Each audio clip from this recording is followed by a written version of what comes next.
মুহূৰ্তত আন এটা খুবেই গুৰুত্বপূৰ্ণ খবৰ দিব বিচাৰিছো। লেবাননত অব্যাহত আছে ইজৰাইলৰ ভয়ংকৰ আক্ৰমণ। এটাৰ পাছত আন এটা আক্ৰমণ সংঘটিত কৰি গৈছে ইজৰাইলে।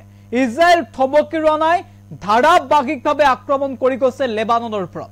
পুনৰ লেবাননৰ ওপৰত আক্ৰমণ কৰা হৈছে আৰু এইবাৰ হিজবুল্লাহৰ ঘাটিত আক্ৰমণ কৰিছিল, হিজবুল্লাহৰ মুৰব্বীক হত্যা কৰিছিল। কিন্তু তাৰ পাছতো থমকি ৰোৱা নাই ইজৰাইল।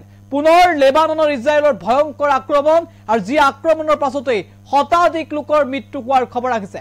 বিগ আপডেট এনি টক্সৰ দৰ্শকৰ বাবে আমি জনাইছো গুৰুত্বপূৰ্ণ খবৰ এই মুহূৰ্তত। লেবাননত পুনৰ ইজৰাইলৰ এয়াৰ ষ্ট্ৰাইক। পূব লেবাননৰ ইজৰাইলৰ ভয়ংকৰ আক্ৰমণ। এই আক্ৰমণতে শতাধিক লোক নিহত হোৱাৰ খবৰ। 350ৰো অধিক লোক আঘাতপ্ৰাপ্ত হোৱাৰ খবৰ আহিছে ভয়ংকৰ আক্ৰমণত। লেবাননৰ স্বাস্থ্য মন্ত্ৰণালয়ে ইতিমধ্যে এই তথ্য প্ৰকাশ কৰিছে। বিগ আপডেট আমি জনাইছো এই মুহূৰ্তত লেবাননত পুনৰ আক্ৰমণ কৰা হৈছে। ইজৰাইলৰ ফালৰ পৰা পুনৰ আক্ৰমণ সংঘটিত কৰা হৈছে লেবাননত।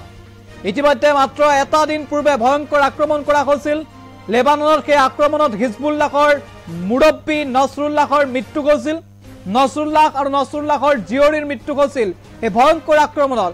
আৰু তাৰ পিছত ভবা হৈছিল যে হয়তো থমকি ৰব ইজৰাইল, হয়তো ইজৰাইলে আকৌ আক্ৰমণ নকৰিব, কাৰণ হিজবুল্লাহৰ কেইবাটাও ঘাটি তছনছ কৰাৰ পাছত সকলোৱে ভাবিছিল যে হয়তো যুদ্ধ খাম কাটিব বা থমকি ৰব ইজৰাইল। কিন্তু ইজৰাইল থমকি ৰোৱাৰ বিপৰীতে পুনৰ IDFৰ ফালৰ পৰা ভয়ংকৰ আক্ৰমণ কৰা হৈছে।